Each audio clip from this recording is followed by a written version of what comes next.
네, 우리 명절 보내고 이제 날씨가 많이 쌀쌀해졌습니다. 네, 완연한 이제 가을인데 우리 옆에 계신 분들과 한번 인사하겠습니다. 우리 이 가을에는 열매를 많이 맺어서 하나님께 영광 돌립시다. 이렇게 한번 인사하시겠습니다.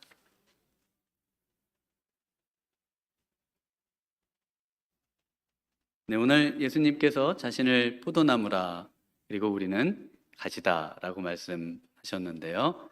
이 포도나무가 어떻게 생겼는지 먼저 한번 함께 보도록 하겠습니다. 네, 이 포도나무의 그 나무에 이제 주지가 옆으로 쭉 뻗쳐 있고 그리고 그 주지에서 이 가지가 이렇게 나오고 있는 것을 보실 수가 있습니다. 그래서 그 이스라엘 백성들이 광야에서 이제 출애굽해서 12정탐꾼을 가나안 땅에 보냈을 때 그때 그 에스골 골짜기에서 이 포도송이가 달린 가지를 베어 가지고 그래서 이제 이 포도송이를 가지를 나무에다가 매서 2명이 그것을 메고 오는 그런 내용을 이제 성경에서 읽으시거나 또 많이 들으셨을 겁니다.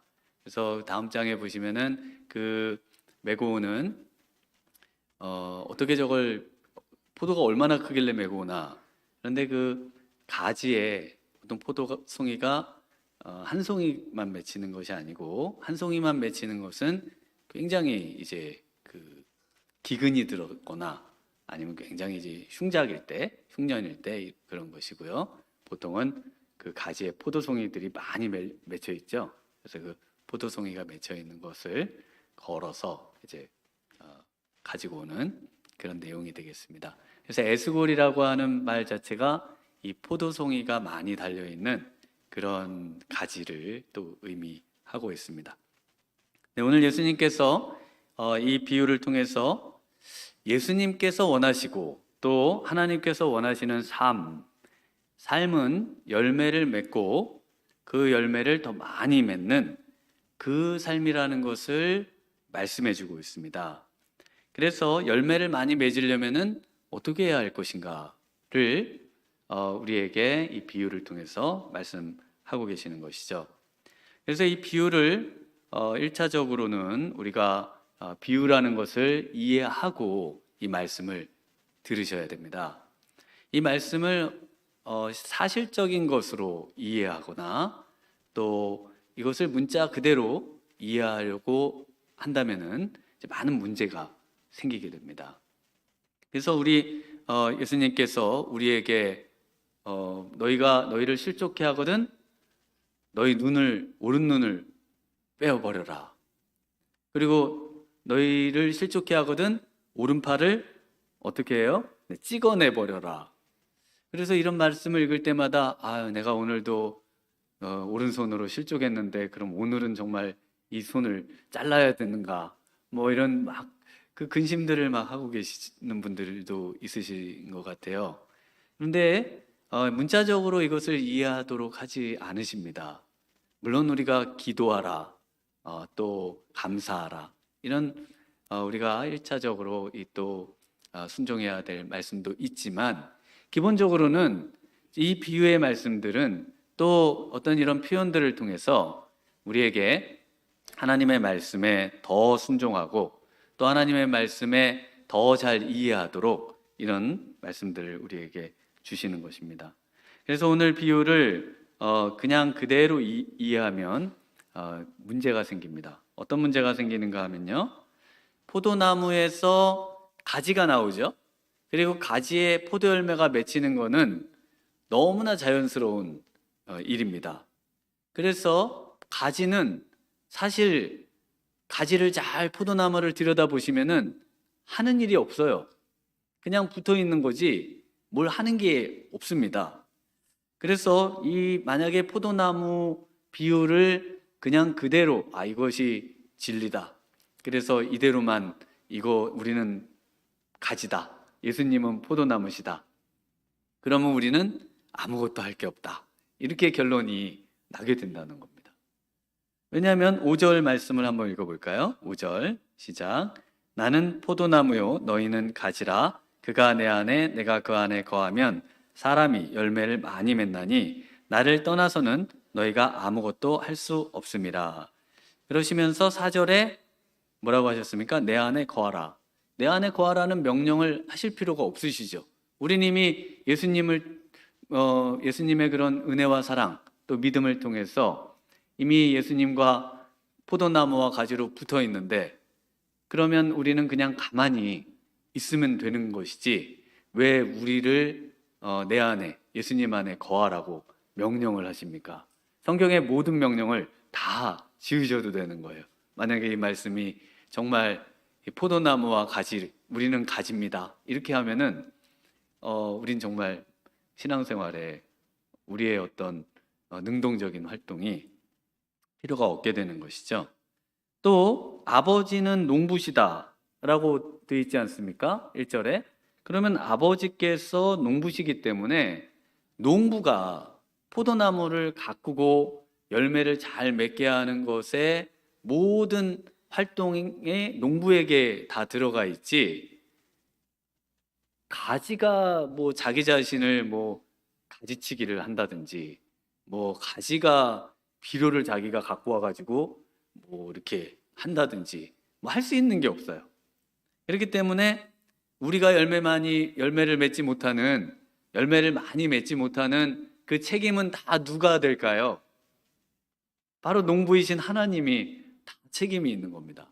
내가 지금 이렇게 신앙생활 못하는 거, 또 내가 기도생활 못하고 또 하나님의 뜻대로 살지 못하는 모든 책임은 전부 하나님께 있다. 왜냐? 하나님이 농부시고 예수님이 포도나무시고 나는 그냥 거기 그냥 이렇게 있는 가지일 뿐이지, 내가 무슨 뭔가를 할 수 있는 것은 이 비유를 볼 때 이 이야기를 볼 때 아무것도 없다, 이렇게 된다는 것이죠. 그래서 이것이 비유라는 것을 꼭 이해를 하셔야 됩니다. 우리 예수님이 만약에 이걸 비유로 이해 안 하시면은 천국에 가면은 예수님이 포도나무가 되셔서 나무로 포도나무 예수님 안녕하세요 이렇게 되고, 또 하나님은 어떻게 되실까요? 하나님은 곡괭이 드시고 텃밭 가꾸시는 그런 분, 농부 하나님 너무 안녕하세요, 반갑습니다, 이렇게 이제 인사를 드려야 되잖아요. 그런데 이것은 우리의 신앙생활과 우리의 삶을 돌아보고 또 이해를 돕기 위한 것이지, 이 자체를 문자 그대로 이해해서 그것을 우리 모든 것에 적용하지 못하도록 이렇게 되어 있습니다. 그래서 우리 1, 2절 말씀을 먼저 한번 읽어보겠습니다. 1절과 2절입니다.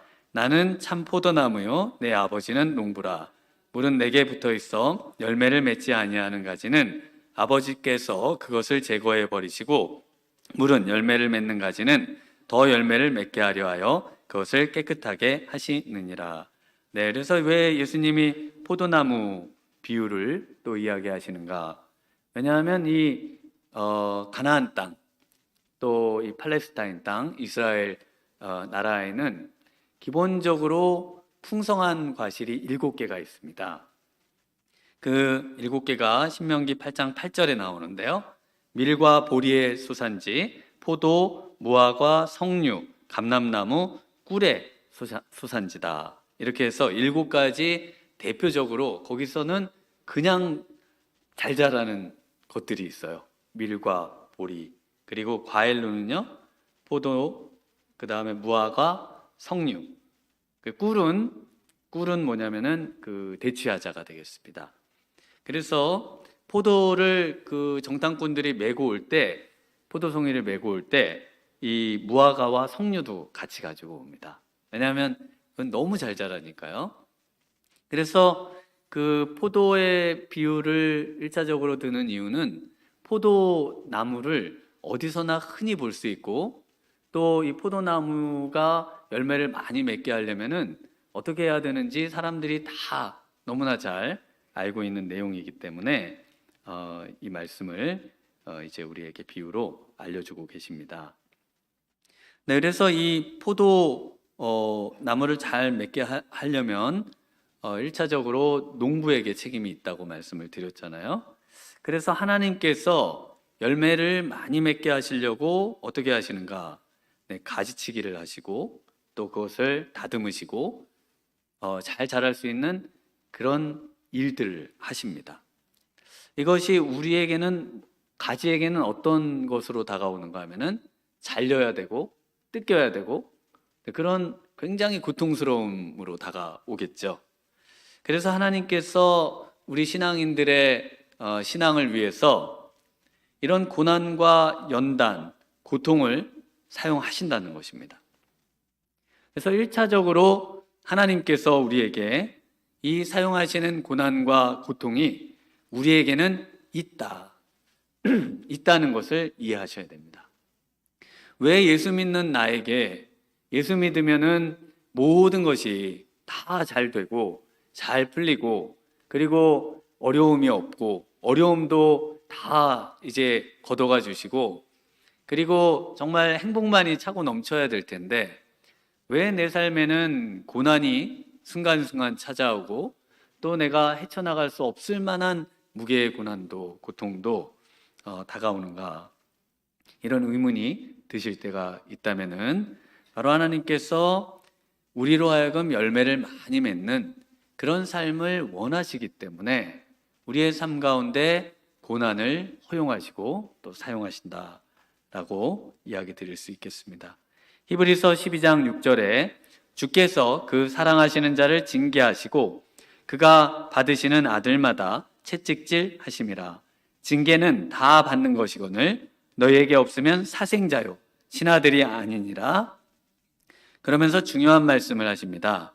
무릇 징계가 당시에는 즐거워 보이지 않고 슬퍼 보이나 후에 그로 말미암아 연단을 받은 자들은 의와 평강의 열매를 맺느니라.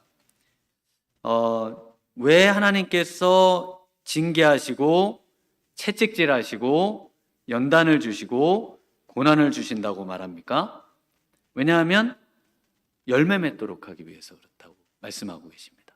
의와 평강의 열매를 맺도록 하기 위해서 그 하나님의 자녀들이 슬퍼하고 고통스러워하고 아파하는 것을 아시면서도 그러나 하나님께서 이런 것들을 통해서 우리로 하여금 열매를 맺기 원하신다는 것입니다. 오늘 하나님의 말씀 가운데, 우리 예수님의 말씀 가운데 열매를 맺는 것에서 더 넘어서 더 많은 열매를, 더 풍성한 열매를 맺어서 하나님께 영광을 돌리기를 원하신다, 이렇게 말씀을 하고 계십니다. 네, 그래서 이 열매란 뭘까요? 하나님이 우리가 맺기 원하시는 삶의 열매, 여러분이 한 해 동안 계획하시고 또 지금까지 달려오면서 맺기 원했던 그 열매, 정말 오늘 예수님께서 맺기를 원하는 그 열매가 뭘까? 이것을 생각해 봐야 하실 것입니다. 네, 고난과 채찍, 징계를 통해서 의와 평강의 열매를 맺는다. 열매를 맺게 하시겠다. 그래서 열매는 의, 평강입니다. 하나님의 의와 또 하나님의 정의와 또 공의, 그리고 평강, 화평, 평화, 이런 것 자체가 열매입니다. 그래서 성령의 열매라고 했을 때요, 갈라디아서 5장 22절에 오직 성령의 열매는 사랑과 희락과 화평과 오래 참음과 자비와 양선과 충성과 온유와 절제니 이 같은 것을 금지할 법이 없느니라. 그래서 열매는 뭘까요? 성령의 열매는 뭘까요? 성령의 열매는 성령 자체입니다. 성령 자체를 우리가 우리의 그런 내면에 갖고 열매를 맺어내면 그 열매가 나타나는 모습들이 전부 하나님의 사랑과 하나님의 희락과 하나님의 화평과 하나님의 오래 참음, 하나님의 자비, 하나님의 양성, 하나님의 충성, 하나님의 온유, 하나님의 절제, 이러한 하나님의 그 모든 그 내용들이 우리의 삶의 열매로 나타나진다라고 말씀을 하고 있습니다. 그래서 열매는 근본적으로 성령님이세요. 그래서 오늘 본문에 더 많은 열매를 맺기 원하시는 열매, 이 열매가 뭘까요? 이 열매는 포도나무니까 포도죠. 포도입니다. 그래서 예수님이 자신을 감람나무라고도 하지 않으시고, 자신을 사과나무라고 하지도 않으시고, 자신을 포도나무라고 하시는 이유는 포도의 열매를 맺기 원하신다는 겁니다. 여러분이 포도의 열매를 맺기 원하신다는 거예요. 그래서 이 포도라는 것이 사람들에게 특히 그 당시 사람들에게는 어떤 이미지를 갖고 있는가 하면요, 이 포도나무는요, 사사기 9장에 나타나는 왕을 뽑는, 나무의 왕을 뽑는 이야기에서 보면 알 수가 있습니다. 그 사사 기드온이 죽고 이제 아비멜렉이라고 하는 아들이 왕이 되고자 그 기드온의 아들 70명을 한 바위에서 다 죽여요. 근데 그때 어떻게 살아남은 막내 아들 그 요담이 이제 세겜 사람들에게 비유로 이 아비멜렉의 왕됨에 대해서 이렇게 이제 비유를 이야기합니다. 그래서 나무들이 하루는 이제 왕을 뽑으려고 해요. 그래서 감람나무에게 너가 우리의 왕이 되라. 그러자 감람나무가 이렇게 말합니다. 사사기 9장 9절에 감람나무가 그들에게 이르되 내게 있는 나의 기름은 하나님과 사람을 영화롭게 하나니 내가 어찌 그것을 버리고 가서 나무들 위에 우쭐대리오 한지라. 그 다음에 또 무화과 나무에게도 가고요. 그리고 이제 포도나무에게 갑니다. 포도나무에게 너가 우리의 왕이 되라. 그러니까 포도나무가 이렇게 말합니다. 포도나무가 그들에게 이르되 하나님과 사람을 기쁘게 하는 내 포도주를 내가 어찌 버리고 가서 나무들 위에 우쭐대리오 한지라. 그래서 모든 나무가 거절하고 가시나무가 왕이 되는 이야기입니다. 포도나무가 자신을 가리켜서 뭐라고 얘기합니까? 자신은 하나님과 사람들을 기쁘게 하는 포도의 열매를 맺는 바로 포도나무다. 나는 그것이 나의 사명이다. 그래서 포도나무와 또 포도는 바로 하나님과 사람을 기쁘게 하는 것을 말합니다. 그래서 포도 열매란 결국 하나님을 기쁘시게 하는 그런 열매인 것이죠. 하나님을 기쁘시게 하는 것, 무엇이 하나님을 기쁘시게 할 수 있을까요? 하나님을 기쁘시게 할 수 없는 것은 무엇일까요? 기쁘시게 할 수 없는 것을 먼저 말씀드려보면 로마서 8장 8절에 육신에 있는 자들은 하나님을 기쁘시게 할 수 없느니라. 육신에 있는 자들은 하나님을 기쁘시게 할 수 없다 말합니다. 여러분은 그러나 다 육신 가운데 있지 않으신가요? 그래서 이 육신이라고 하는 것은 성령에 반대되는 말로 쓰입니다. 그래서 이 육신은 이 죄악된 어떤 우리의 그 삶의 모습, 성정 이런 것을 가리키고 보통 우리의 이 육신은 보통 몸으로 이제 많이 표현을 합니다. 그래서 육신이라고 할 때는 바로 하나님이 기뻐하시지 않는 그런 모든 열매의 근원지, 바로 이 죄된 우리의 죄악된 모습을 육신이라고 합니다. 그래서 이 육신에 있는 자들은 하나님을 기쁘시게 할 수가 없어요. 그럼 누가 하나님을 기쁘시게 할 수 있을까요? 9절에 만일 너희 속에 하나님의 영이 거하시면 너희가 육신에 있지 아니하고 영에 있나니 누구든지 그리스도의 영이 없으면 그리스도의 사람이 아니라. 그래서 누가 하나님을 기쁘시게 할 수 있는가? 하나님의 영, 성령의 사람, 성령이 거하는 사람, 성령이 충만한 사람, 성령에 정말 완전히 통제돼서 성령에 의해서 삶을 꾸려가는 사람, 그 사람이 하나님을 기쁘시게 할 수 있다 이렇게 말합니다. 그런데 바로 이 성령 하나님은 우리 하나님 아버지와 농부이신 아버지와 또 포도나무 대신 예수님을 통해서 우리에게 주어집니다. 그래서 그것을 사도 바울도 정확하게 지금 읽어드린 로마서 8장 9절에 표현을 하고 있어요. 성령이라는 말씀을 안 쓰고 뭐라고 쓰는지 다시 한번 들어보세요. 만일 너희 속에 하나님의 영이 거하시면, 그래서 성령님을 하나님의 영, 바로 농부 되시는 하나님의 영, 하나님을 하나님 아버지의 영으로 이렇게 표현을 하고 있습니다. 거하시면 너희가 육신에 있지 아니하고 영에 있나니 누구든지 그리스도의 영이 없으면 그리스도의 사람이 아니라. 그래서 성령을 또 뭐라고 표현해요? 그리스도의 영. 그래서 성령님을 하나님의 영, 그리스도의 영 이렇게 표현을 하고 있다는 것입니다. 그래서 예수님이 포도나무이시고 또 아버지가 농부가 되셔서 우리에게 어떤 열매를 맺기 원하시는가, 어떤 것을 공급하고 어떤 열매를 맺기 원하시는가 했을 때 어떤 열매요? 성령의 열매입니다. 성령의 열매인 거예요. 성령의 열매를 맺기를 그 무엇보다 원하시고 성령이 더 많이 더 풍성하게 그렇게 열매를 맺는 그런 인생이 되기를 더 원하고 계십니다. 우리 안에 예수님을 믿으면 성령께서 우리 안에 거하십니다. 그러나 성령께서 거하시지만 우리의 육신이 죄악된 모습이 이 성령 하나님보다 더 강력해서 우리 안에서 이 성령 하나님이 활동하시지 못하도록 하시는 거예요.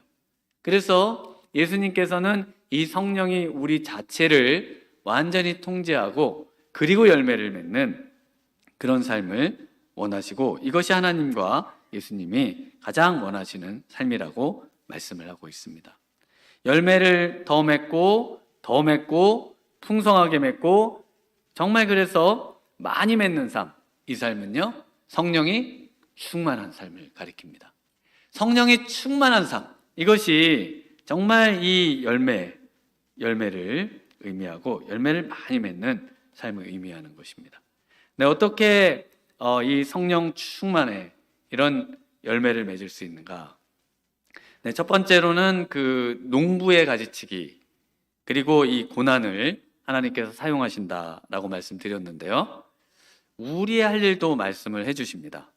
그래서 우리 2절을 한번 같이 한번 읽어보겠습니다. 시작. 물은 내게 붙어 있어 열매를 맺지 아니하는 가지는 아버지께서 그것을 제거해 버리시고 무릇 열매를 맺는 가지는 더 열매를 맺게 하려 하여 그것을 깨끗하게 하시느니라. 열매를 맺지 못하는 가지는 제거해 버리신다. 네, 그래서 열매를 내가 맺지 못하고 이렇게 신앙생활을 못하면은 하나님이 생명책에서 나를 호적을 파시는구나. 그렇게 이제 참 두려운 말씀으로 많이 이해를 하십니다. 그리고 열매를 맺는 가지는 깨끗하게 하신다.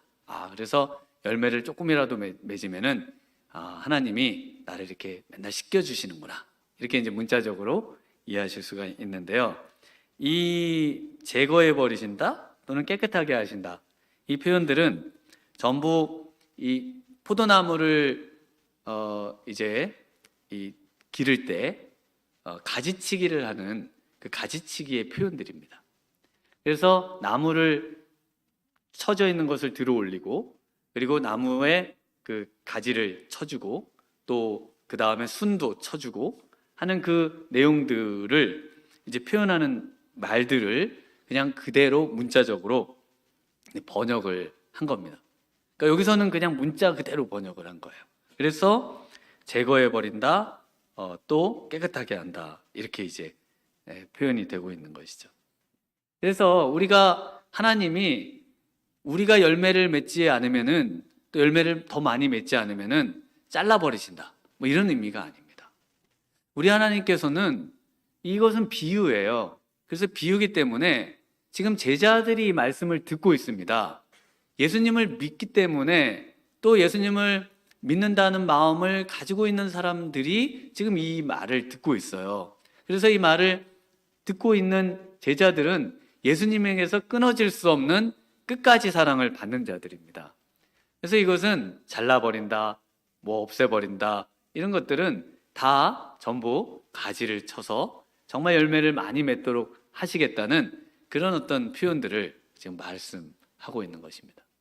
여러분이 아무리 정말 예수님을 믿고 세상에서 나뒹굴고 또 하나님의 뜻대로 살지 않는다고 해도 하나님께서 여러분들을 그리스도로 말미암아 끝까지 사랑하시기 때문에 결국 천국으로 인도하시는 겁니다. 우리 하나님은 여러분을 사랑하세요. 다만 여러분들이 그렇게 살면은 주먹을 드셔가지고 여러분들을 고난의 장소로 끌고 가시겠다, 이런 말씀은 주고 계십니다. 네, 오늘 그래서 이 포도를 기르는 그런 내용을 조금 살펴보면요. 네, 이제 온상에서 기른 모종을 밭에다가 내서 이제 나무를 심지 않습니까? 그래서 이제 나무를 심으면은 2년 동안의 관리가 제일 중요하다고 합니다. 그래서 첫 2년 동안 이 나무가 병해가 없고, 그 다음에 햇빛을 잘 받아서 잎이 이렇게 건강하게 그 양분을 또 확보할 수 있고, 이런 포도나무가 되도록 2년 동안 아주 잘 해줘야 되는데, 그때 가장 중요한 게 뭐냐면은 2년 동안 가지치기입니다. 가지치기예요. 그래서 처음부터 가지치기 이야기가 나오는 겁니다. 그 다음에 가지를 치고, 그 다음에 순치기, 네, 순지르기라고 하더라고요. 네, 이것을 통해서 역시 이것도 자르는 겁니다. 하여튼 무조건 잘라요. 우리 하나님은 우리의 신앙 생활을 위해서, 우리의 열매 맺는 삶을 위해서 우리의 삶에 이 자르기를 늘 원하시는 그런 분이십니다. 그럼 우리 자신이 가지를 쳐야 되는 것은 뭘까요? 우리에게 있어서 농부이신 분만이 아니라 우리에게 이 비유를 통해서 가지를 쳐야 되는 그 일이 열매 맺는 것에 중요하다는 것이지 않습니까? 그래서 그 우리의 가지치기는 뭔지 3절을 한번 같이 읽겠습니다. 시작. 너희는 내가 일러준 말로 이미 깨끗하여 졌으니. 네, 그래서 여기서 가지치기에 그 쓰이는 도구, 가위를 뭐로 말씀하시죠? 깨끗함이 가지치기 하는 거니까요, 말씀입니다. 예수님의 말씀이에요. 그래서 예레미야 23장 29절에는요, 여호와의 말씀이니라 내 말이 불같지 아니하냐, 바위를 쳐서 부스러뜨리는 방망이 같지 아니하냐. 그래서 지금 하나님께서도 바위를 쳐서 부스러뜨리는 방망이, 망치, 해머, 이런 것으로 말씀을 표현하시죠. 그래서 잘못된 모든 것들을 전부 태워버리고 깨뜨리고 부숴버리는 그런 강력한 수단으로 말씀을 이야기하고 있습니다. 그런데 지금 우리의 신앙생활 가운데 하나님을 기쁘시게 하기 위한 그런 성령의 열매를 맺는 데 있어서 우리의 삶에 가장 필요한 것, 바로 그 도구는 말씀이라는 것입니다. 말씀의 가위로 우리의 삶에 우리 하나님이 원하지 않는, 또 잘라버리셔야 된다고 생각되는, 농부가 이것을 잘라야 되겠다고 생각하는 것을 누가 잘라요? 우리가 잘라야 된다는 겁니다. 이걸 잘라버려야 돼요. 그래서 이 가지치기에 있어서 가장 중요한 점을 포도나무 가지치기 방법과 순치기 방법이라는 인터넷 자료에 보면은 이런 말이 나옵니다. 너무 많은 가지는 새싹이 고르게 발생하지 않게 되고, 너무 가지가 우거져 수정이 불량해지고 도장이 많아져 결국 과실의 품질이 떨어지는 결과를 가져온다. 그래서 가지를 많이 자릅니다. 그래서 많이 잘라요. 많이 자르는데요, 그러니까 잎만 무성한 것이 아니라 열매를 풍성히 맺도록 하기 위해서 말씀으로 삶의 가지치기를 해야 된다는 것입니다. 여러분, 지금 한 해에 이제 중반이 넘어 이제 한 해의 끝쪽으로 가고 있지 않습니까? 여러분, 우리의 인생에도 마찬가지고요. 지금 내 삶에 가지치기를 해야 될 것이 없는지, 정말 이것들을 늘 점검하고 그것을 쳐내는 그런 일을 무엇으로 해야 된다고요? 말씀으로 농부이신 하나님이 원하시는 그 가지치기가 무엇인지를 깨닫고 그것을 쳐내야 된다라고 말씀하고 있습니다. 마르다와 마리아 이야기에서 우리 예수님을 영접하고요. 그리고 마르다가 예수님을 위해서 많은 음식들을 준비하면서 손이 부족하니까 예수님 발 앞에 앉아서 말씀을 듣는 마리아를 어떻게 불러내오고 싶은데 그 맨 앞에 앉아 있어가지고 불러내올 수가 없는 거예요. 그래서 우리 예수님께 정중하게 저 마리아를 좀 보내서 제 일손을 좀 돕도록 해주시면 좋겠습니다. 그러면 우리 예수님이 뭐라고 하실까요? 마리아 얼른 나가 이렇게 하셨을까요? 그렇게 하시질 않으시고 누가복음 10장 41절에 보면은 이렇게 말씀하십니다. 주께서 대답하여 이르시되 마르다야 마르다야 내가 많은 일로 염려하고 근심하나 몇 가지만 하든지 혹은 한 가지만이라도 족하니라. 마리아는 이 좋은 편을 택하였으니 빼앗기지 아니하리라 하시니라. 우리 예수님께서 원하시는 것은 많은 일로 분주하고 많은 것을 펼쳐놓고 염려하고 그러면서 안절부절 못하는 바로 이 마르다와 같은 그런 삶을 원하시지를 않고요. 오히려 한 가지만이라도 족하다. 그래서 우리가 지금 늘 국수를 드시고 계시잖아요. 한 가지. 네, 한 가지. 얼마나 좋은지 모르겠어요. 이렇게 불필요한 것을 줄이고, 그리고 정말 필요한 것에 에너지를 쏟는 것. 이것이 우리 예수님이 원하시는 일입니다. 그래서 그 중에 지금 마리아가 하는 편, 이 좋은 편을 택했다. 이 좋은 편이 뭡니까? 예수님의 발치에 앉아서 말씀을 듣고 그 말씀을 묵상하고 말씀으로 삶을 다시 한번 점검하고 그리고 말씀을 따라 살고 말씀으로 결단하고 그래서 그 말씀에 따라오는 그 은혜와 축복을 누리고 이런 놀라운 그런 우리 예수님이 정말 원하시고 하나님이 원하시는 이 편을 택할 것을 마르다에게 말씀하고 계시죠. 우리 주위에 우리의 신경을 전부 사로잡아 가고요. 우리가 정말 이 예배 시간인지 아닌지도 모르게 만들고 정말 하나님의 말씀은 언제 읽었는지 정말 큐티책은 사다 놓고 벌써 다른 큐티책을 사야 되는 그래서 다음에는 큐티책을 이제 사지 말아야 될까 고민하게 만드는 오히려 우리의 삶을 분주하게 하는 것들을 전부 가지를 쳐내셔야 됩니다. 가지를 전부 쳐내고 하나님이 원하시는 것으로 삶을 정말 잘 정련하는 거예요. 하루의 아침은 하나님의 말씀으로 시작하고요. 순간순간 말씀과 더불어서 그 말씀이 내 안에 있는지 확인하고요. 하루를 마감하면서 그 말씀이 다시 한번 떠올리면서 그 말씀이 내 삶에 어떤 의미가 있었는지를 돌아보는 그런 삶을 살고요. 그리고 예배를 준비하면서 오늘 예배 가운데 또 하나님께서 나에게 들려주실 하나님의 말씀이 무엇인지를 사모하면서 기다리면서 기대하면서 기도하면서 준비하면서 그 말씀을 또 받고요. 이러한 것들을 위해서 정말 필요하다면 우리의 삶에 불필요하게 생각되는 것들을 전부 가지치기 해내는 것. 이것이 우리의 할 일이라 말씀하고 있습니다.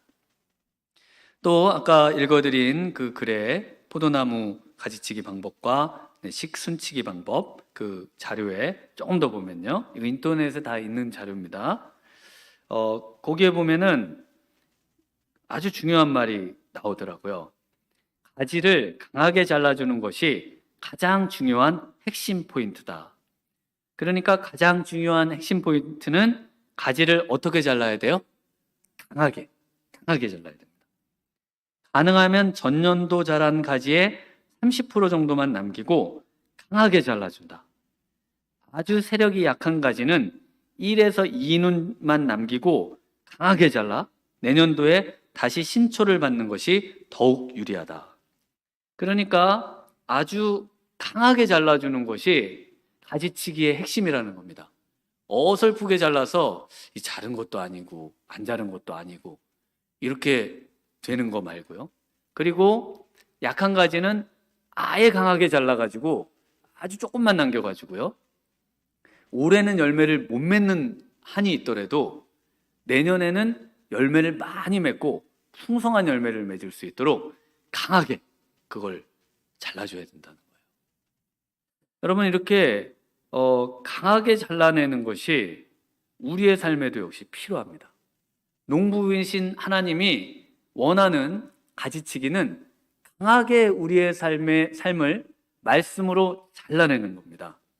말씀을 듣고요, 말씀이 참 위로가 되고, 말씀이 또 나에게 오늘 참 평안을 가져다 주고, 말씀을 들으니 하나님이 나를 지키신다고 하니 참 좋구나, 이 정도에 머무는 것이 아니라 말씀을 통해서 하나님께서 내게 강하게 끊어버리기 원하시는 것을 나도 강하게 그거를 끊어내는 거예요. 여러분, 이걸 잘라내셔야 된다고요. 강하게 도려내고 잘라내고 정말 그 수술 칼을 들이대서 그 아프지만 그것을 끊어내려고 하는 그 삶의 골마 터진 그 모든 것들을 그냥 전부 해결해내는 그 일이 필요하다는 것입니다. 이렇게 그것을 그냥 두어서는 안 된다는 거예요. 우리로 하여금 예배에 못 나오게 하는 것들을 강하게 끊어버리고요, 성경을 못 읽게 하는 것들을 강하게 거부하고요, 우리로 하여금 신앙생활에 방해가 되게 하는 취미 또는 죄의 그 기로에서 죄를 짓는 것도 아니고 안 짓는 것도 아니고 왔다리 갔다리 하는 그 모든 것, 여기서 택할 자를 확실하게 강하게 이것을 선택하고 그리고 그 길로 가셔야 되는 겁니다. 가셔야 되는 거지, 그 일을 하셔야 되는 거지, 하나님을 섬기는 것인지 세상을 섬기는 것인지 기독교인인 것인지 기독교인이 아니라는 것인지 밥 먹을 때 기도를 하는 것인지 기도를 안 하고 있는 것인지, 도대체 이 불분명한 어떤 그 삶의 태도에 우리 예수님께서 지금 말씀을 하고 계시죠. 아브라함이 지금 내 본토 친척 아비 집을 떠나라, 아브라함이 떠나라는 말을 들을 때 어떻게 하셨어요? 하나님, 언제 떠납니까? 그럼 여기는 어떻게 정리하고 떠날까요? 묻고 떠나질 않습니다. 어디로 떠날까요?도 몰라요. 그냥 떠납니다. 아브라함의 이 그냥 떠나는 믿음, 바로 이 과감한 믿음, 완벽하게 하나님이 말씀하시면 완벽하게 순종하면서 그것을 따르는 그런 과감성, 결단성, 이것이 정말 우리의 신앙에 너무 필요하다, 이렇게 말씀을 하고 계십니다. 그렇다고 아브라함처럼 오늘 다 이제 또 교회를 다 떠나시거나 그러시는 건 아니에요. 우리는 아브라함이 아니니까. 아브라함에게 주신 말씀이시죠. 두 번째는요, 우리에게 어떻게 열매를 많이 맺을 수 있다고 하시는가 하면은 내 안에 거하라, 이렇게 말씀하시는데요. 우리 4절을 한번 같이 읽겠습니다. 내 안에 거하라, 나도 너희 안에 거하리라. 가지가 포도나무에 붙어 있지 아니하면 스스로 열매를 맺을 수 없음 같이 너희도 내 안에 있지 아니하면 그러하리라. 7절 함께 읽습니다.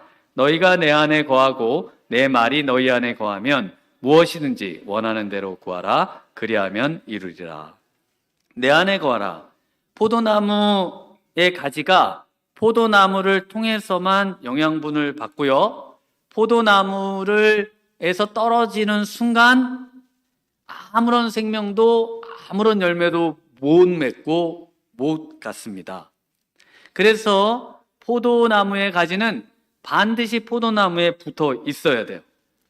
그리고 우리는 역시 예수님께 붙어 있죠. 그런데 붙어 있는데 예수님이 왜 그러면 이 또 내 안에 거하라, 이렇게 말씀을 하시는 걸까요?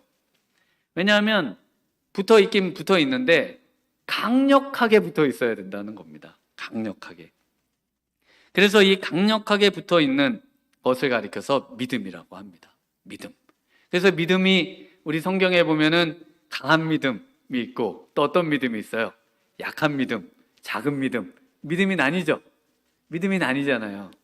그래서 우리 예수님에게 강하게 붙어 있는 것, 이것이 바로 우리 예수님이 원하는 믿음이라는 것이죠. 믿음은 뭐냐면요, 이 가지가 있고 그 나무가 있잖아요. 이제 나무가 이렇게 있는 거, 붙어 있는 걸 보셨는데, 그 붙어 있는 그 연결돼 있는 거, 원래는 아까 보셨듯이 그냥 이렇게 나무만 있는데, 이 나무가 이렇게 가지를 내잖아요. 가지를. 그때 요 연결되어 있는 요 나오게 되는 이유가 뭐죠? 바로 믿음이죠. 그래서 우리가 예수님께 붙어 있게 되는 이유는 믿음 때문에 붙어 있잖아요. 우리는 어디서 왔는지도 몰라요.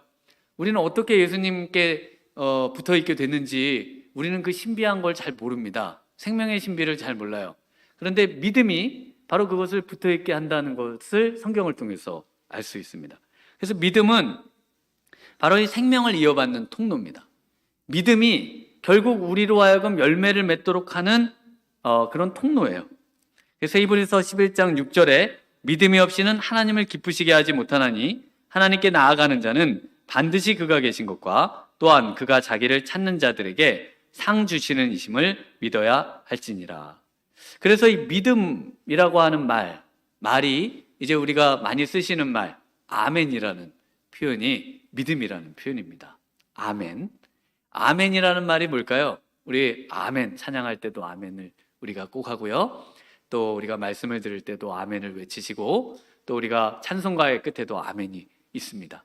아멘은 믿습니다라는 뜻입니다. 아멘은 믿습니다라는 뜻이에요.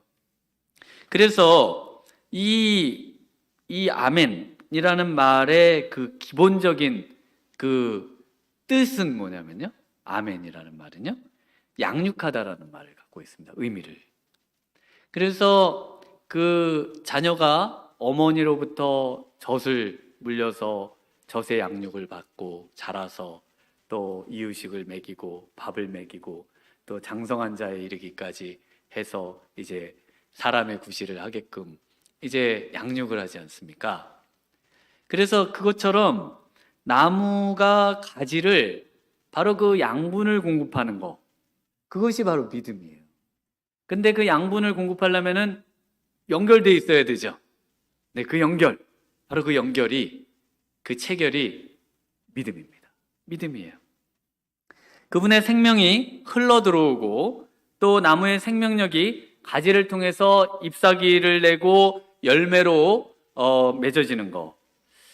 이렇게 되는 이유는 바로 그 믿음, 그 연결된 것을 통해서 양분을 받기 때문에 그렇습니다.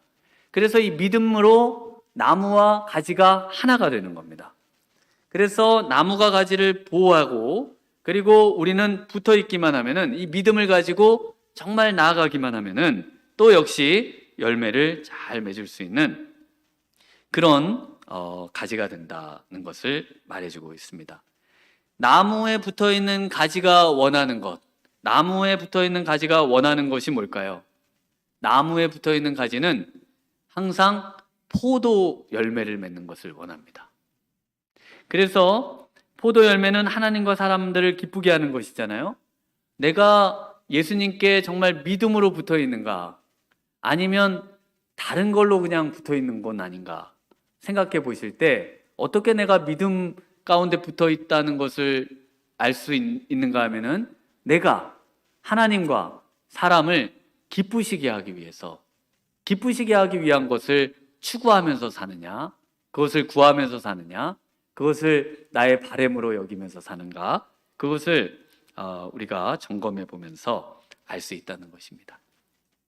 산상수훈 말씀 중에 누가복음 11장 11절에 너희 중에 아버지 된 자로서 누가 아들이 생선을 달라 하는데 생선 대신에 뱀을 주며 알을 달라 하는데 전갈을 주겠느냐? 너희가 악할지라도 좋은 것을 자식에게 줄 알거든 하물며 너희 하늘 아버지께서 구하는 자에게 뭘 주실까요? 성령을 주시지 않겠느냐 하시니라.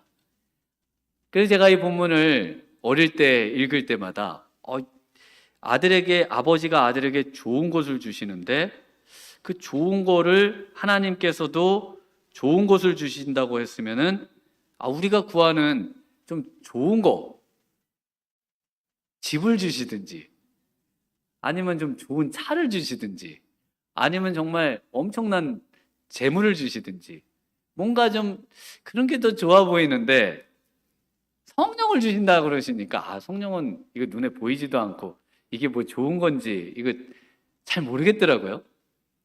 여러분도 이 말씀을 들으면서 혹시 실망하시는 분이 안 계실지 모르겠습니다. 하나님께서 우리에게 좋은 것을 주시기를 원하시는데, 좋은 게, 제가 원하는 좋은 거는 그 성령 하나님이 아니고요, 성령님이 아니고요, 좀 눈에 보이는 이런 거였으면 좋겠는데 꼭 그 주시는 것이 성령님이셔야만 할까요? 다른 거로는 대체가 안 될까요? 이런 아쉬움이 있으신 분이 있을지 모르겠습니다. 왜 하나님께서는 성령님을 가장 좋은 것이라고 하시는가? 왜냐하면 이 성령 충만을 통해서 인생에 가장 좋은 것들이 파생돼 나오기 때문에 그렇습니다. 성령님을 통해서 여러분이 정말 성령 충만하잖아요?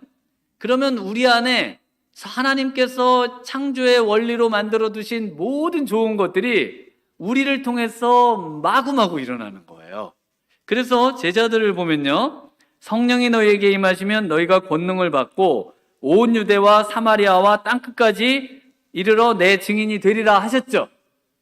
어떻게 시골에서 그 어부로 있고 그냥 그렇게 지내던 제자들이 전 세계로 가서 어떻게 하나님의 복음을 전하고 또 놀라운 일들을 일으키고 교회를 세우고 더 나아가서 나라의 제국의 그런 종교를 바꿔버리고 문화를 바꿔버리고 하는 일들을 어떻게 할까요? 어떻게 했어요? 성령이 그들 안에 충만함으로 있을 때 가능합니다.